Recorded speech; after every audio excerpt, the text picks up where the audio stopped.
ซึ่งมื้อนี้จะพาท่านผู้ชมไปอาบน้ำที่ตาดมูลซึ่งในบรรยากาศยามฝนคือมีนักท่องเที่ยวไปลิ่นตาดนี่เป็นจำนวนหลายในฤดูฝนแบบนี้ครอบครัวหลายครอบครัวก็พากันไปลิ่นตาดต่างๆเพื่อพักผ่อนหย่อนใจไปเที่ยวธรรมชาติอาบน้ำอยู่ตาดที่เย็นสบายอยู่ในนครหลวงจันทร์และก็มีสถานที่ท่องเที่ยวที่สวยสดงดงามหลายแห่งที่เปิดบริการแก่นักท่องเที่ยวโดยเฉพาะแม่นเมืองสีโคตะบองจะมีตาดหลายกว่าหมู่หนึ่งในนั้นก็แม่นตาดมูลที่มีชื่อเสียงมาแต่ดุนนานและได้รับความสนใจจากชาวนครหลวงจันทร์พากันไปท่องเที่ยวเป็นจำนวนหลายเป็นต้นแมนในมื้อพักวันเสาร์วันอาทิตย์และบุญเข้าพรรษาที่หากผ่านมานี่รวมทั้งวันเทศกาลต่างๆจะมีแขกไปท่องเที่ยวอย่างคับค้าหนาแน่นซึ่งหลายครอบครัวก็พากันไปอาบน้ำที่เย็นสบายกินข้าวสามัคคีกับเพื่อนมิตรสหายอาหารที่ขาดบ่ได้ก็แม่นแกงหน่อไม้และตำหมักฮุงที่แซ่บนัว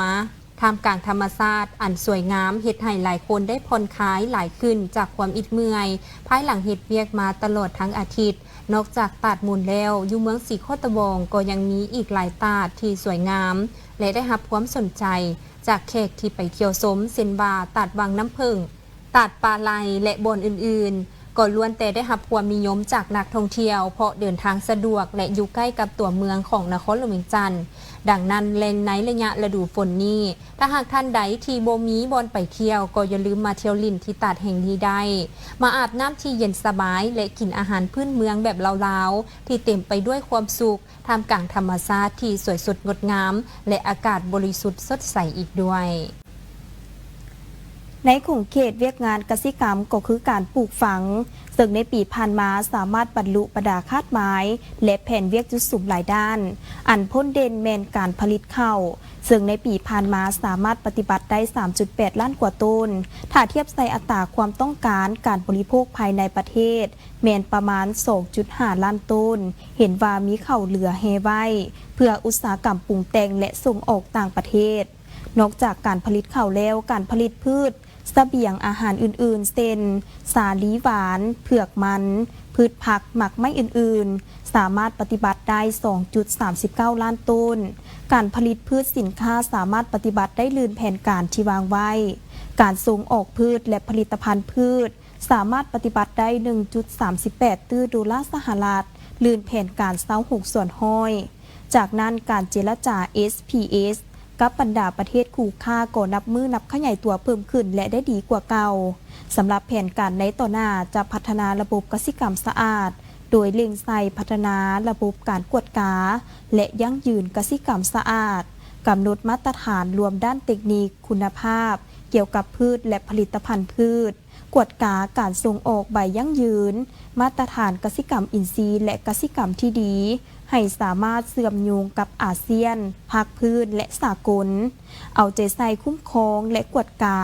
ปัจจัยการผลิตฝุ่นแนวพันธุ์ยาปราบศัตรูพืชและเทคนิควิชาการด้านการปลูกฝัง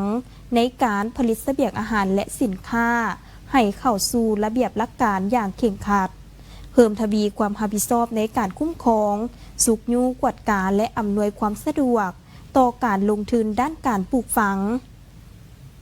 ระบบเขียนถ่ายสินค้าและระบบห้มยาให้มีความเข้มแข็งเป็นระบบครบสูตรเพื่อสุขยูส่งเสริมการผลิตพืชเสบียงอาหารการผลิตพืชเป็นสินค้าการปรุงแต่งสมไส้ภายในและส่งออกให้มีประสิทธิภาพและประสิทธิผลตามทิศกสิกรรมสะอาดปลอดภัยและเป็นมิตรต่อสิ่งแวดล้อมในระหว่างเดือนกรกฎาคม2026นี้กองพันใหญ่ 401 ได้จัดตั้งพนักงานนักรบในทั่วกรมกองลงมือปักดำเข้าหน้าปีประจำปี 2026 ภายใต้การชี้นำพาของคณะพักคณะบรรษากองพันใหญ่พนักงานนักรบทั่วกองพันใหญ่ 401 เข้าร่วมอย่างเป็นขบวนฟดฟื้นสหายพันโทศูนย์ค้ำจันทร์สมภูหัวหน้าแผนกพลาธิการรายงานว่าการปักดำเข้าหน้าปีของกรมกองพวกเฮามี5แผนกการได้แก่แผนกบริหารแผนกการเมืองแผนกเสนาธิการแผนกพลาธิการและแผนกเทคนิคซึ่งมีเนื้อที่ทั้งหมด4เฮกตาร์โดยนำไส้แนวพันธุ์ข้าวปลูกทาสโน11ปัจจุบันสำเร็จแล้วห้อยส่วนห้อย โดยนำไส้แห่งงานไอ้นองทั้งหมดภายในกรมกองทางนี้ก็เพื่อปฏิบัติตามทิศซี่น้ำของกรมใหญ่พลธิการกองทัพด้วยการยกสูงน้ำใจเพิ่งตนเองกุ้มตนเองและสร้างความเข้มแข็งด้วยตนเองตามท่าแหงบ่มซ้อนของกรมกองด้วยการผลิตเข้าหน้าปีเพื่อรับประกันในการคุ้มครองกองทัพเลี้ยงดูกำลังภายในกรมกองเฮ็ดให้กรมกองสามารถกุ้มตนเองทางด้านเสบียงอาหารเมืองสังทองได้สรุปผลการสอบเสียงเลื่อนขั้นและจบสั้นป .5 และม .4 สุกเฮียน 2025-2026 ในนี้นักเรียนสั้นป .5 มีหน้าสอบเสียงตัวจริง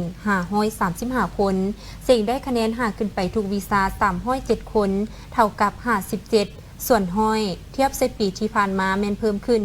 เสียงได้คะแนน7ขึ้นไปทุกวีซ่า17 คนเท่ากับ3ส่วนห้อยเทียบเซปีที่ผ่านมาแม่นเพิ่มขึ้นนักเรียนสิ่งใดคะแนน9ขึ้นไปทุกวีซ่ามี2คนรวมมีนักเรียนที่สิ่งทั้งหมด 99.62 ส่วนห้อยเทียบใส่ปีที่ผ่านมาเป็นเพิ่มขึ้นส่วนนักเรียนสั้นม .4 มีหน้าสอบสิ่งตัวจริง288 คนจำนวนนักสอบเสียงได้5ทุกวีซ่ามี50 คนเท่ากับ36ส่วนห้อยนักเรียนเสียงได้เฉลี่ย5ขึ้นไปทุกวีซ่ามี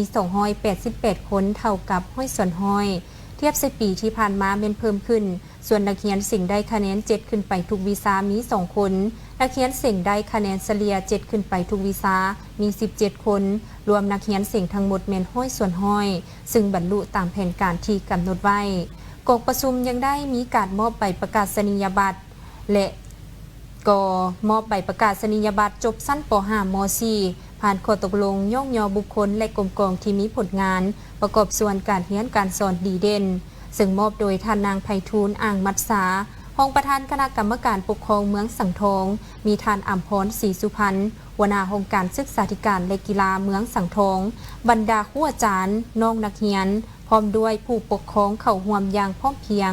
ทั่วเมืองสังทองมีโรงเรียนทั้งหมด50แห่งในนี้โรงเรียนอนุบาล11แห่งโรงเรียนประถม32แห่งเอกชน1แห่งมูลละประถม1แห่งมัธยมต้น2แห่งและโรงเรียนมัธยมสมบูรณ์5แห่งศูนย์วิชาชีพ1แห่งมีพนักงานและครูอาจารย์ทั้งหมด372คนกองประชุมได้จัดขึ้นในวันที่30 กรกฎาคม 2026 นี้โดยการเป็นประธานของสหายพลจัตวาสุภาวันธรรมเทวาหัวหน้าของการเมืองกองบัญชาการทหารนครหลวงเวียงจันทน์ซึ่งในระยะ6 เดือนผ่านมาคณะพักคณะปัญชาทุกขั้นได้เอาใจใส่นำพาซี่นำพนักงานนักโขบเหตุหน้าที่เวียกงานวิสาเฉพาะตามพระบทบาทของตนโดยปินอ้อม4หน้าที่ใหญ่26แผนงานที่ขันถึงวางออกอย่างเข้มงวดถือเอาเวียกงานการศึกษาอบรมการเมืองแนวคิดเป็นโกกโดยนำเอาแนวทางนโยบายของภาครัฐมาจัดตั้งเผยแพร่เสริมซึมให้พนักงานนักโขบมีความอุ่นเอียนทุนเทียงเสื่อมั่นต่อการนำพาของพรรคจัดตั้งกำลังลงก่อสร้างฮักฐานการเมืองแบบมูลเสื้อประจำอยู่59กลุ่มบ้านมีพนักงานประจำ87สหายโดยประสานสมทบแน่นกับองค์การปกครองท้องถิ่นและกำลังทุกภาคส่วนที่เกี่ยวข้องเหตุหน้าที่ติดตามสภาพปรากฏการณ์ย่อท้อที่จะเกิดขึ้นและแก้ไขให้ทันเวลาหาประกันความสงบโดยพื้นฐานได้จัดตั้งประกาศหับห้องเอาครอบครัวและบ้านป้องกันซาดเข้มแข็งได้จำนวน12บ้านมี 3,100 ครอบครัวได้เปิดบ้านเฮกเซียวอย่างเป็นทางการได้2เมืองมีจำนวน6บ้านเอาใจใส่จัดตั้งระบบประจำการตลอด24ชั่วโมงปลุกระดมให้พนักงานนักโขบเข้าร่วมเวียกงานการอบรมหัดแอบเพื่อเป็นการปรับปรุงระเบียบแบบแผนฝึกฝนหล่อหลอมกำลังแห่งกายเฮ็ดให้นายและพลทหารในทั่วกลุ่มกองมีความนักแน่นเข้มแข็งพร้อมนี้กองประชุมยังได้มอบเหรียญไซแรงงานชั้น2ให้จำนวน5สหายเหรียญไซแรงงานชั้น3มี8สหายเหรียญกาแรงงาน24สหายและใบย่องโยรัฐบาล19สหายที่จัดขึ้นในวันที่29 กรกฎาคม 2026 ที่กระทรวงยุติธรรมโดยการเป็นประธานของทานคำพันธ์พรหมทัศน์กรรมการกรมการเมืองศูนย์กลางภาครองนายกรัฐมนตรีกระทรวงยุติธรรมมีบรรดาทานรองรัฐมนตรีหัวหน้าองค์การบรรดากรมศูนย์สถาบันสภาทนายความพร้อมด้วยพนักงานรัฐกรอ้อมข้างกระทรวงยุติธรรมเข้าร่วมทานคำพันธ์บุญพาคม รองเลขาคณะบริหารงานพรรคกระทรวงรองรัฐมนตรีกระทรวงยุติธรรมได้เผยแพร่บทสรุปการจัดตั้งปฏิบัติเวียกงานกฎหมายและยุติธรรม6 เดือนต้นปีและทิศทางแผนการ6 เดือนท้ายปี 2026 ซึ่งทานได้ยกให้เห็นผลสำเร็จที่สามารถจัดตั้งปฏิบัติได้รวมทั้งข้อคงค้างที่จะต้องได้สืบต่อแก้ไขในต่อหน้าและทิศทางแผนการจัดตั้งปฏิบัติเวียกงานกฎหมายและยุติธรรมใน6 เดือนท้ายปี 2026 ในพิธีทานคำเสด็จวิรพันธ์หัวหน้ากรมจัดตั้งและพนักงานกระทรวงยุติธรรมได้ผ่านดำรัสของนายกรัฐมนตรีข้อตกลงของรัฐมนตรีกระทรวงยุติธรรมว่าด้วยการอนุมัติให้พนักงานออกพักบำนาญออกหับอุดหนุนบำนาญและข้อตกลงของรัฐมนตรีกระทรวงยุติธรรมว่าด้วยการแต่งตั้งพนักงานดังนี้อนุมัติให้ท่านพันโนลาท้องจันทร์หัวหน้ากรมโฆษณาเผยแพร่กฎหมายออกพักการหับอุดหนุนบำนาญท่านสุพีนอลินทาห้องหัวหน้ากรมหัวมือสากลออกพักการหับอุดหนุนบำนาญท่านเพชรสมรตันนุวงศ์ห้องหัวหน้ากรมกวดกาออกพักการอุดหนุนบำนาญท่านศิวิไลทวีสินห้องหัวหน้ากรมคุ้มครองการจัดตั้งปฏิบัติคำตัดสินของศาลออกพักการหับอุดหนุนบำนาญจากนั้นก็ได้ผ่านมติของคณะประจำพรรคว่าด้วยการบ่งตัวแต่งตั้งรักษาการเลขาหน่วยพรรคภาคฐานและข้อตกลงว่าด้วยการแต่งตั้งพนักงานขันคณะกรมขันแผนกแต่งตั้งท่านบุญล้อมดวงมาลาห้องหัวหน้ากรมโฆษณาเผยแพร่กฎหมายเป็นรักษาการหัวหน้ากรมโฆษณาเผยแพร่กฎหมายพร้อมทั้งเป็นรักษาการเลขาหน่วยพรรคหักฐานกรมโฆษณาเผยแพร่กฎหมายท่านนักปรารถนาบุญเพ็งหัวหน้าภาควิชากฎหมายอาญาเป็นห้องหัวหน้าสถาบันยุติธรรมแห่งชาติท่านภูมิสินรัตนธรรมมเทวาหัวหน้าแผนกค้นคว้าวิทยาศาสตร์และประกันคุณภาพการศึกษาเป็นห้องหัวหน้าสถาบันยุติธรรมแห่งชาติท่านสบายดีคุณวงศ์หัวหน้าแผนกเป็นห้องหัวหน้าองค์การท่านนางวาลิดไซกอกมีลาหัวหน้าแผนกผักและองค์การจัดตั้งมหาชนเป็นห้องหัวหน้ากรมจัดตั้งและพนักงานท่านปริญญาเอกวงศ์สวรรค์นวลนวงศ์หัวหน้าแผนกคุ้มครองห้องการแก้ไขข้อขัดแย้งทางด้านเศรษฐกิจเป็นห้องหัวหน้าศูนย์แก้ไขข้อขัดแย้งทางด้านเศรษฐกิจในตอนท้ายกองประชุมท่านคำพันธ์พรหมทัศน์ก็ได้มีคำเห็นโอ้ล้มซึ่งท่านได้แสดงความย่องยอชมเชยต่อผลสำเร็จในการจัดตั้งปฏิบัติเวียกงานกฎหมายและยุติธรรม6 เดือนต้นปี 2026 พร้อมทั้งให้ทิศชี้นำในการแก้ไขข้อคงค้างที่เห็นว่าบ่สามารถจัดตั้งปฏิบัติได้ดีเท่าที่ควรทิศทางแผนการในการจัดตั้งปฏิบัติเวียกงานใน6 เดือนท้ายปีให้มีผลสำเร็จอันยิ่งใหญ่กว่าเก่าการเผยแพร่จัดขึ้นในวันที่ 30 กรกฎาคมที่ห้องการปกครองเมืองหาดทรายฟองโดยมีสหายอาจสะพังท้องศรีพันโดนเลขาคณะพรรคประธานสภาประชาชนนครหลวงเวียงจันทร์สหายคำมูลเตียงทราชเลขาคณะพรรคเมืองการเผยแพร่ดังกล่าวโดยอิงใส่กฎระเบียบของพรรคประชาชนปฏิบัติลาวสมัยที่ 12 ได้ถูกหับฮ้องจากกองประชุมใหญ่ผู้แทนทั่วประเทศครั้งที่ 12 ของพรรคและมติตกลงของคณะบริหารงานศูนย์กลางพรรคว่าด้วยการประกาศใช้กฎระเบียบพรรคประชาชนปฏิบัติลาวสมัยที่ 12 ดังนั้นคณะจัดตั้งศูนย์กลางพรรคจึงได้ออกคำแนะนำเกี่ยวกับการจัดตั้งปฏิบัติกฎระเบียบพรรคประชาชนปฏิบัติลาวสมัยที่ 12 จุดประสงค์ก็เพื่อแนะนำการเผยแพร่กฎระเบียบพรรคเพื่อแนใส่ให้บรรดาคณะพรรคสมาชิกพรรคกำแน่นและรับรู้เข้าใจได้ลึกซึ้งต่อกับกฎระเบียบพรรคเพื่อเป็นเจ้าการเคารพและปฏิบัติอย่างเข้มงวดพร้อมทางรับประกันให้กฎระเบียบพรรคสมัยที่ 12 ได้รับการจัดตั้งเผยแพร่เสื่อมซึมอย่างทั่วถึงในทันแถวของสมาชิกพรรคพนักงานรัฐกรและเป็นบอนอิงให้กับคณะพรรคแต่ละขั้นได้นำไปจัดตั้งผันขยายเผยแพร่และนำพาการจัดตั้งปฏิบัติอย่างเป็นเจ้าการเพื่อให้ถูกต้องครบถ้วนเป็นเอกภาพในทั่วพรรคและเฮ็ดให้การเผยแพร่ดังกล่าวนั้นทันตามกำหนดเวลาซึ่งการเผยแพร่คำแนะนำดังกล่าวเพื่อยกสูงบทบาทการนำพาของพรรคในระยะใหม่ให้เด่นชัดขึ้นและเป็นรูปธรรมกว่าเก่าแสดงให้เห็นลักษณะน้ำหน้าของพรรคประชาชนปฏิบัติลาวเฮ็ดให้การนำพาของพรรคที่เป็นปัจจัยตัดสินนั้นนับมือนับมีบทบาทที่เข้มแข็งอย่างรอบด้านภายหลังการจัดตั้งเผยแพร่ครั้งนี้แล้ว คณะพรรคทุกขั้นก็จะได้มีความรับผิดชอบและเป็นเจ้าการสืบโตนำไปจัดตั้งผันขยาย เพื่อรับประกันเฮ็ดให้การจัดตั้งพรรคทุกขั้นได้รับการปรับปรุงสร้างให้สมาชิกพรรคมีความรับรู้เข้าใจเกี่ยวกับการจัดตั้งพรรคและเวียกงานก่อสร้างพรรคในระยะใหม่ พิธีดังกล่าวได้จัดขึ้นในวันที่ 31 กรกฎาคม 2026 โดยการเป็นเกียรติเข้าร่วมของทานบุญเพ็งศรีณวงศ์พรกรรมการประจำพรรคประธานคณะกวดกาพรรคองค์การกวดการัฐนครหลวงจันทร์ทานสุริวัลย์พรหมมหาไสยเลขาคณะบริหารงานพรรคเมืองนาเสทงทานบุญสูภวิเศษประธานคณะกรรมการปกครองเมืองพร้อมโดยภาคส่วนที่เกี่ยวข้องเข้าร่วมตาเสงพลทองประกอบมี 18 บ้านคือบ้านโพนคำนาคานานาดโพนม่วงหองงัวแสนดินนางานาทนหัวนาบ้านบัวหนองสะโพนทองโพไซนาดีบ้านถ้ำพัฒนาโพสีและบ้านศรีวิไลมีพลเมืองทั้งหมด 24,000 กว่าคน 6,000 กว่าครอบครัว 5,000 กว่าหลังคาเรือนมีสำนักงานตั้งอยู่บ้านนาคา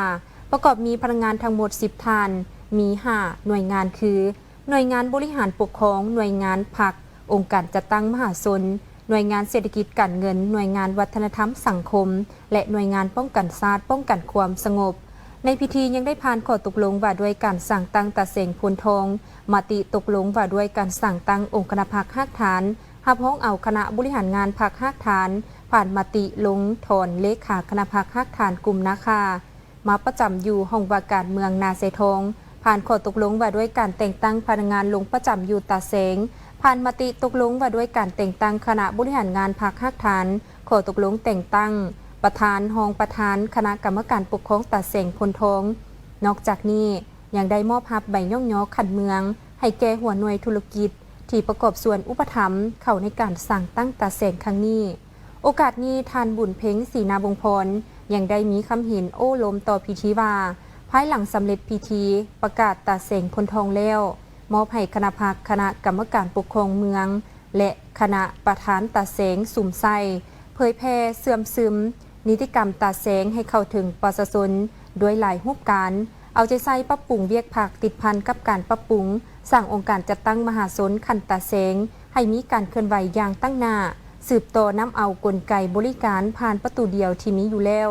ลงจัดตั้งปฏิบัติอยู่ขันตาเสงเพื่อเฮ็ดให้การบริการรับใช้ประชาชนมีความสะดวกสบายทันการและมีคุณภาพพร้อมทั้งสุ่มใส่พัฒนาเศรษฐกิจสังคมซอกให้เห็นท่าแห้งบ่มซ่อนเพื่อขับเคลื่อนให้เศรษฐกิจของตาเสงขยายตัวอย่างเข้มแข็ง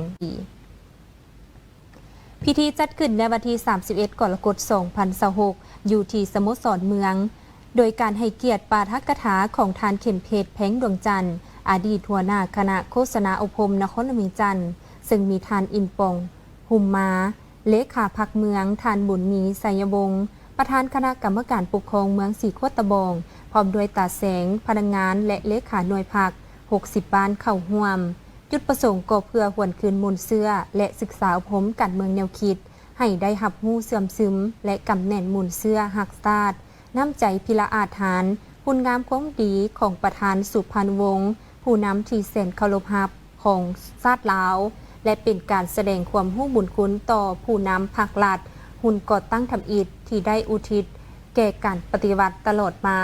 พร้อมทั้งยกให้เห็นถึงผลงานการเคลื่อนไหวในภารกิจต่อสู้กู้ชาติของประธานสุพรรณวงศ์ที่ได้สุ่มสติปัญญาและเหือแห้งของตนเพื่อชี้นำพาขบวนการปฏิบัติลาวเป็นบุคคลสำคัญในการเต้าโฮมความสามัคคีปวงชนลาวทางชาติตีต้านทุกกลอุบายของศัตรูญาติเอาชัยชนะอันยิ่งใหญ่ให้แก่ประเทศชาติประธานไกรสอนพรหมวิหารได้เว้าถึงประธานสุพรรณวงศ์ว่าชื่อเสียงเทียงนามของสหายที่พ้นเด่นขึ้นในฐานะที่เป็นนักรบหักชาติหุ่นทำอิฐที่ได้เอาชีวิตของตนผูกพันกับการปฏิบัติตลอดมาโดยบ่งอเงียงต่อความลำบากความเสียสละใดๆบ่หวาดหวั่นต่อกับการจับกุมคุ้มขังของศัตรูย้ำใดก็ต่อสู้เพื่ออุดมการณ์และก่อการปฏิบัติอันสูงส่งเพื่อความเป็นเอกราชและความวัฒนถาวรของประเทศชาติเพื่ออิสรภาพและอยู่ดีกินดีของประชาชนในหลาย10 ปีที่ผ่านมาประธานสุพรรณวงศ์ได้เข้าร่วมกับหมู่ปฏิบัติปลดปล่อยชาติและสร้างสรรค์พัฒนาประเทศชาติ เป็นผู้นำที่มีความตื่นตัวเสียสละผลประโยชน์ส่วนตัวเพื่อส่วนรวมของประเทศชาติและประชาชนบรรดาเผ่าทั้งเป็นแกนสารและใจกลางเต้าโฮมความสามัคคีประชาชนบรรดาเผ่าบรรดาสั้นคนศาสนาเข้าในแนวโฮมปลดปล่อยชาติและสร้างสาประเทศชาติทางได้อุทิศสติปัญญาหัวคิดปริสร้างกำลังวังษาของตนเพื่อภารกิจปฏิบัติแต่ต้นจนฮอดจุดกกสุดปลายคำปราศรัยข้างดำอิดของประธานสุพรรณวงศ์ที่กล่าวอยู่ในงานมีตติ้งของประชาชนเมืองเซโปนปี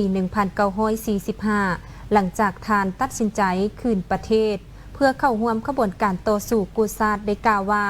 แผ่นดินของลาวต้องแม่นคนลาวเป็นเจ้าของ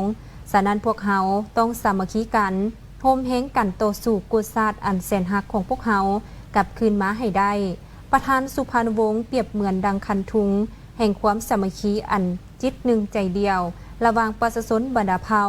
บรรดาสั้นคนอย่างเสมอต้นเสมอปลายและความคิดดังกล่าวแมนริเริ่มจากผลประโยชน์ในวันที่ 31 กรกฎาคม 2026 นำโดยทานคำสวรรค์โคไซหัวหน้าคณะโฆษณาภมนครหลวงจันทร์พร้อมด้วยพนักงานหลักแหล่งอ้อมข้างเยี่ยมชมอนุสรณ์สถานประธานสุพรรณวงศ์พร้อมทางวางกระตาดอกไม้เพื่อเป็นการระลึกถึงบุญคุณผลงานและคุณงามความดีของทานซึ่งประธานสุพรรณวงศ์แมนปัญญาสนผู้ยิ่งใหญ่เป็นเสื้อเจ้าผู้หนึ่งที่มีน้ำใจหักชาติอันดูดดื่มทานเริ่มจากนักหักชาติที่แท้จริงกลายเป็นนักโคปฏิวัติที่กล้าแกนเป็นผู้นำดีเด่นที่แสนเคารพรักของประชาชนลาวบรรดาเผ่าซึ่งประธานสุพรรณวงศ์ได้เป็นสัญลักษณ์แห่งการเต้าโฮมความสามัคคี